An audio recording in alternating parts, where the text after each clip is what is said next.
कल बिहार की विभत्स घटना निंदाजनक एवं चिंतनीय है। मेरे ग्रैंडफादर एक फ्रीडम फाइटर थे, नहीं रहे, 2021 में उनकी मृत्यु हो गई।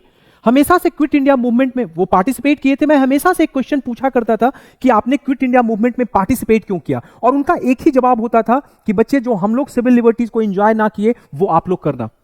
कल जो बीपीएससी एस्पिरेंट्स के साथ हुआ, जो उनके वचन थे कि सिविल लिबर्टीज को जो हम लोगों ने एंजॉय नहीं किया वो आप करना, वो खतरे में नजर आ रही है। पुलिस ने इस तरीके से बर्बरतापूर्वक फोर्स को यूज किया, वाटर कैनन को यूज किया, एज इफ किसी हार्ड एंड क्रिमिनल को वो मार रहे हो। देखने वाली बात है। मुझे तो ये समझ में नहीं आता कि क्या ये गवर्नमेंट बिहार पुलिस है या कोई कॉलोनियल पुलिस है, इनकी मॉरलिटी कहां गई।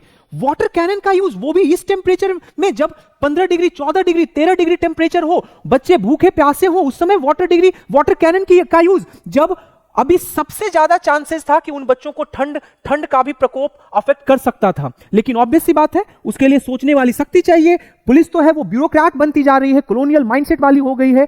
Same on Bihar police, same on Bihar administration who gave green light to those policeman, जिन्होंने पुलिसमैन को, मैं लास्ट वीडियो में भी ये बात बोला था, जो भी पुलिस ऑफिसर्स हैं, चाहे वो आईपीएस हो, आईएएस हो, चाहे लोअर लेवल पे हो, ये सब पुलिस ऑफिसर उसी प्रक्रिया से चुनकर आए हैं। चाहे आपने यूपीएससी की तैयारी की हो, बीपीएससी की तैयारी की हो, अल्टीमेटली एग्जामिनेशन फेयर था तब आप वहां हो। जब बच्चे फेयरनेस का क्वेश्चन उठा रहे हैं तो कहां से भैया उसमें पीटने की बात आ गई। भैया एक नॉर्मल सा फेयरनेस की बात है। बच्चे ये डिमांड कर रहे हैं एग्जामिनेशन फेयर होना चाहिए, री एग्जामिनेशन इसलिए होना चाहिए क्योंकि उनको लगता है कि एग्जामिनेशन में धांधली कमिट की गई है। तो इसमें कहां से प्रॉब्लम है भैया।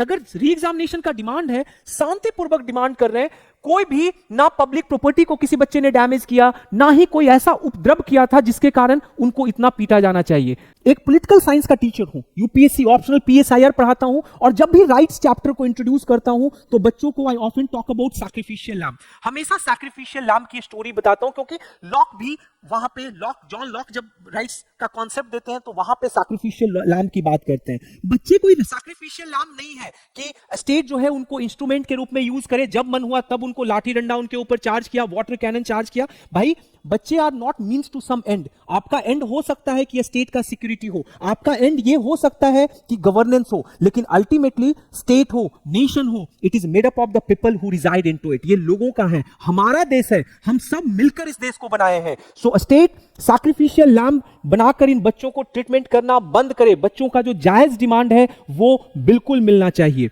दो टुक बच्चों से भी एक बात करना चाहूंगा। देखो, आप बीपीएससी एस्पिरेंट हो, ये आपकी लड़ाई है, आपको लड़ना है। आपको यह पता होना चाहिए कि यहां पे कितने खतरे हैं और कितनी ज्यादा परेशानियां झेलनी पड़ सकती है। इसमें कोई भी बाहरी आदमी हो, उनका कोई रोल नहीं है, बल्कि यहां पे आपको खुद के लिए लड़ना है। ये आपका स्पेस है। गांधी जी हमेशा कहते थे, ताकत शारीरिक इच्छा से नहीं आती है, ताकत अदम्य इच्छा शक्ति से आती है।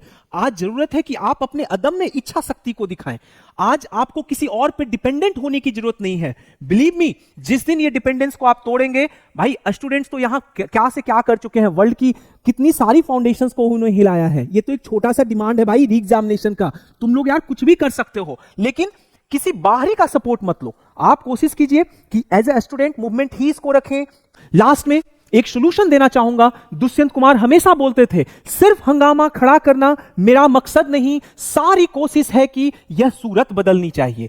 आज जरूरत यह नहीं है, हमें बीपीएससी एग्जामिनेशन तक ही इस प्रोटेस्ट को सीमित रखने की जरूरत नहीं है। बिहार का एक सिंगल एग्जामिनेशन नहीं है जो कि बिना किसी कंट्रोवर्सी का ओवर होता है। हमेशा लीक आफ्टर लीक, कोई भी एक छोटा सा एग्जामिनेशन लो, चाहे क्लर्क का लो, चाहे प्यून का लो, चाहे एसएससी लेवल का लो, चाहे स्टेट पब्लिक सर्विस कमीशन का लो, हर जगह ये प्रॉब्लम हमेशा से ये उजागर होती है। तो आज हम लड़े, आप एज ए स्टूडेंट्स, आप बीपीएससी री एग्जामिनेशन की डिमांड कर रहे हैं, लेकिन आगे भी इस लड़ाई को जिंदा रखिए। एग्जामिनेशन की क्रेडिबिलिटी को रिस्टोर करने की जरूरत है। सारे एग्जामिनेशन फेयर होने चाहिए, ताकि जो बच्चे जेन्युइन हैं, जो बच्चे ने मेहनत किया है, उनको वो जॉब मिल सके। मैं लास्ट में एक बात बोलूंगा, एक छोटा सा सॉल्यूशन जो दिमाग में आया है वो है एग्जामिनेशन ऑडिटिंग का। आप लोगों ने शायद सुना नहीं होगा। एग्जामिनेशन ऑडिटिंग एक प्रक्रिया है जो कि अभी क्या करती है, जो इंस्टीट्यूशन एग्जामिनेशन कंडक्ट करती है वही ऑडिटिंग भी करती है। Generally this is called conflict of interest. जरूरत है कि हम एग्जामिनेशन ऑडिटिंग करें by a separate constitutional office. एक कॉन्स्टिट्यूशनल ऑफिस क्रिएट करने की जरूरत है जो इंडिया के सारे एग्जामिनेशन, चाहे वो निट हो, चाहे यूपीएससी हो, चाहे बीपीएससी हो, उनके पास अधिकार होना चाहिए कि वो उसकी ऑडिट करें। अगर एक सिंगल भी कंप्लेन आए तो थॉरोली उसकी जांच होनी चाहिए, बिकॉज एग्जामिनेशन में परसेप्शन मैटर्स द मोस्ट, सबसे ज्यादा इंपॉर्टेंट है। जिस दिन क्रेडिबिलिटी एग्जामिनेशन की खराब हो गई, बच्चे लोग का हमेशा से सिस्टम से विश्वास उठ जाएगा। जय हिंद, जय भारत।